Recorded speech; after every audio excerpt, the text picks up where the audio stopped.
and hip hop is something that you live.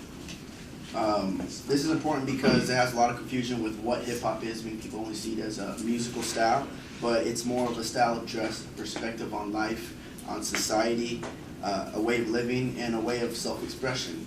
I'm here to tell you guys, here to inform you guys a little bit about the 4 elements of hip hop, something that many people don't know nowadays, even if they're a big hip hop fan, which include DJing, b-boys, rappers slash MCs, and graffiti art.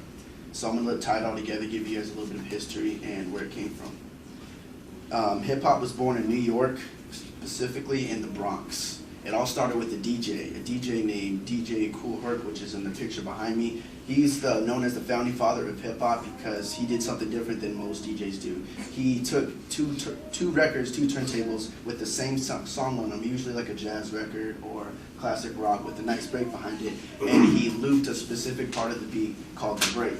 And he would go back and forth, and this created the all elements of hip hop, including the rappers, the breakers that would break to these breaks.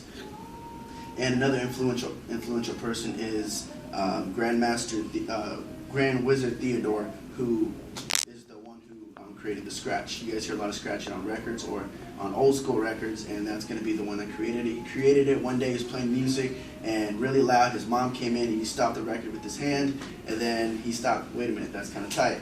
And then therefore it created the scratch. And the b-boys came along because when DJ Kool Herc used to play the breaks, they would be the ones who danced the breaks, and they're called the b-boys or the break boys, or there's a lot of different ways, a lot of different names behind it. And it was used usually just as a way for gang members just to dance, and then over time, once the Puerto Ricans came in, they're the ones who got more involved into it. They're the ones who kept going after, usually when there's a dance style, it's hot for a certain amount of time, and then it's out of style. Puerto Ricans kept it going over the time, and even though there was a lot of African Americans in the scene, it was the Puerto Ricans that kept the breaking going throughout the time. One big one is Rocksteady Crew, which is the crew right behind me. Rocksteady Crew is still alive today. I actually know a member in the Rocksteady Crew, my family member, which is kind of cool. He's involved, and I get to go to a lot of events to see this hip hop firsthand. And another one is going to be the rappers, which most people are aware of. Rappers, they spoke about their inner city experiences, a lot what happens in their life, in their communities. And many teens didn't have the money to go to clubs, so they would make their own clubs. They'd have their own parties. I'm going to go ahead and recite a lyric for you with the person on the right, which is Grandmaster Flash. A lot of you might have heard it. Broken glass everywhere, people pissing on the floor, you see they just don't care. I can't take the smell, I can't take the noise, got no money to move out, I guess I got no choice. It's a song that's on Happy Feet, I don't know if you guys heard it. Don't push me, cause I'm close to the edge. But that song right there, it goes on talking about his environment, where he's from, the unfortunate circumstances that many of these people, these teenagers can't get out of. So they just kind of got to work with it. And that's the person on the right, and Run DMC is another influential people who kind of pushed a lot of the style aspect. They're the ones who pushed the Adidas, shell toes, and that kind of fashion in hip hop. And the last one, which seems to be brushed under the rug a lot of the time, is graffiti art.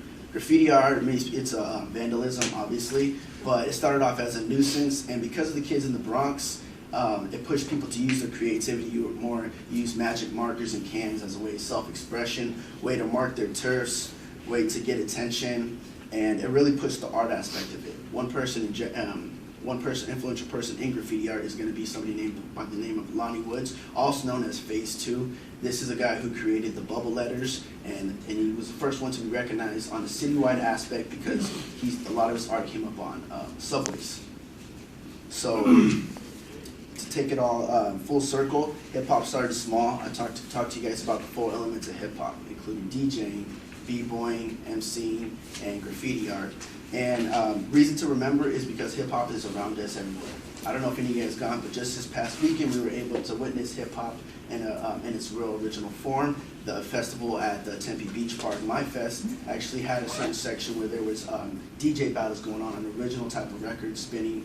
There was also battles. You got to see the original breaking battles, a lot of the newer style battles, and the West Coast style, popping and locking. Also got different type of rappers which they would perform. And there was actually a section where you could see graffiti art start from start to finish on a canvas where they would do full out pieces about like 6, 7 feet tall. So hip hop is around us, and just a reason to remember,